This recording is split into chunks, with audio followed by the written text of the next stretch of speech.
ये कहानी एक हरे भरे जंगल की है जहाँ कई सारे पशु पक्षी अपना जीवन बसर कर रहे थे। उसी जंगल में एक चुनमुनी नामक चिड़िया अपने पति मंडू चिड़े के साथ एक घोंसले में रहती थी।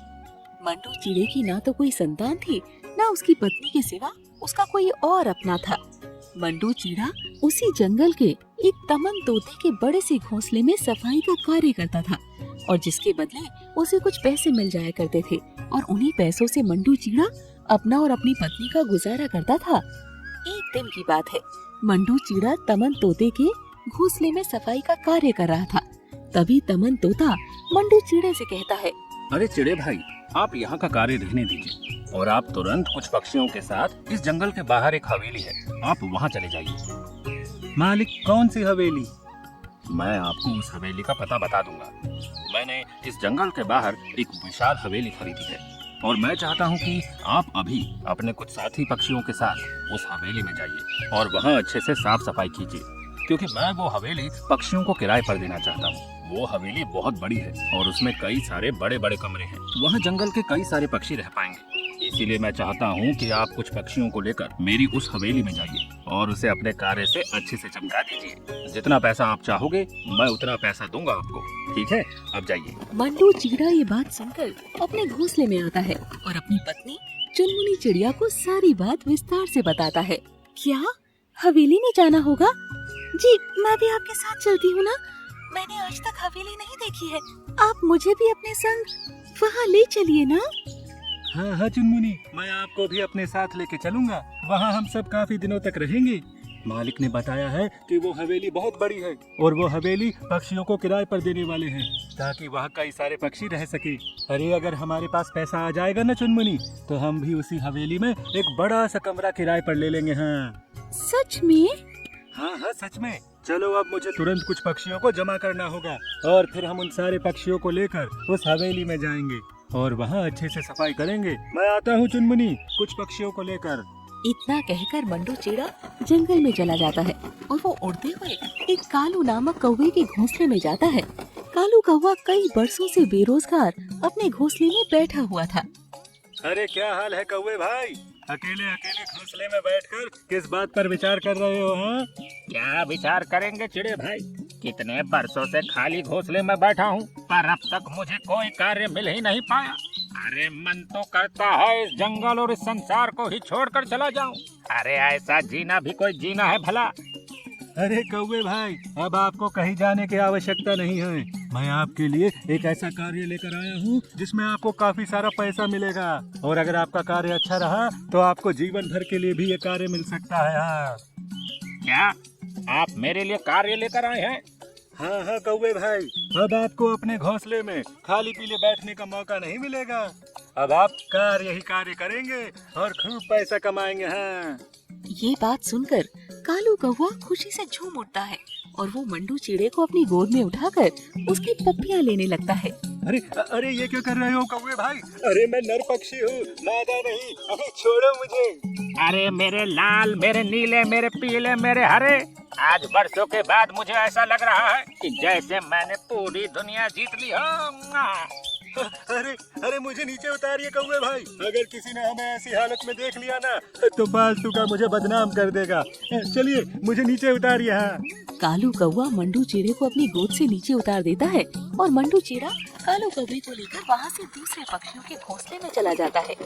इसी तरह मंडू चिड़ा 4 पक्षियों को जमा कर लेता है और अपनी पत्नी चुनमुनी चिड़िया और चारों पक्षियों को लेकर रात के समय उस रहस्यमयी हवेली में चला जाता है।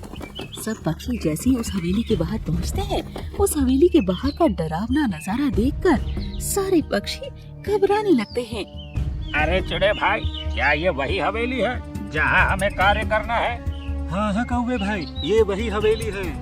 अरे चिड़े भाई, ये हवेली बाहर से इतनी डरावनी दिख रही है तो अंदर से कैसी होगी? अरे कबूतर भाई, ये हवेली काफी बरसों से बंद पड़ी है। अरे इसीलिए ये खंडर हो गई है। हम जब इसकी अच्छे से सफाई कर देंगे ना तो ये किसी राजमहल से कम नहीं लगेगी। हाँ चलो अब हमें अंदर चल के अपना कार्य शुरू कर देना होगा। हाँ। सारे पक्षी हवेली के दरवाजे के पास आते हैं। हवेली का दरवाजा बंद था और उस पर कई बरसों पुराना ताला लगा हुआ था। लाइए चिड़े भाई, इस दरवाजे की चाबी दीजिए। पर चाबी तो नहीं है मेरे पास। मालिक ने कहा था कि इस हवेली का दरवाजा खुला है। अरे पर यहाँ तो ताला लगा है। तभी वो ताला अपने आप खुल जाता है और उस हवेली का दरवाजा भी अपने आप खुल जाता है। ये देखकर सारे पक्षी दंग रह जाते हैं। अरे बाप रे, ये दरवाजे का ताला और ये दरवाजा अपने आप कैसे खुल गया? तभी सारे पक्षी अपने आप उस हवेली के अंदर खींचे चले जाते हैं। अरे कौन है रे? कौन है रे? सारे पक्षी जैसे ही हवेली के अंदर आ जाते हैं तो हवेली का दरवाजा अपने आप बंद हो जाता है। जी, ये क्या हो रहा है? आप हमें ये कैसी हवेली में लेकर आए हैं? इसका दरवाजा अपने आप खुल रहा है। हम अपने आप इस हवेली में आ गए। ये कैसी हवेली है? तभी वहाँ दो भयानक भूतिया पक्षी प्रकट होते हैं। भूतिया तोता और भूतिया बाज। ये दोनों भूतिया पक्षी सारे पक्षियों को देख कर जोर जोर से हंसने लगते हैं। अरे बाप रे बाप, अरे ये तो भूतिया पक्षी है। भूतिया पक्षी। तुम सारे पक्षी इस हवेली में क्या करने आए? सारे पक्षी ये बात सुनकर कांपने लगते हैं। अरे बताओ, क्यों आए हो तुम सारे पक्षी हमारी इस हवेली में? अरे साफ साफ बताओ। भूतिया पक्षी, हमें यहाँ ये चिड़ा लाया है। हम तो यहाँ आना ही नहीं चाहते थे। मुझे मेरे मालिक तोते ने कहा था कि इस हवेली में आकर इस हवेली की अच्छी से सफाई कर दो। अरे इसीलिए हम सब पक्षी यहाँ केवल सफाई करने आए हैं। हाँ। अच्छा, तो तुम सारे पक्षी यहाँ सफाई करने आए हैं, तो चलो करो। और याद रहे, तुम सारे पक्षियों को यहाँ की सारी गंदगी साफ करने के बाद उस गंदगी को खाना भी होगा। तभी हम तुम सारे पक्षियों को यहाँ से सही सलामत जाने देंगे। और अगर तुमने ऐसा नहीं किया ना, तो हम दोनों भूतिया पक्षी तुम सारे पक्षियों को मारकर किसी हवेली में दफना देंगे।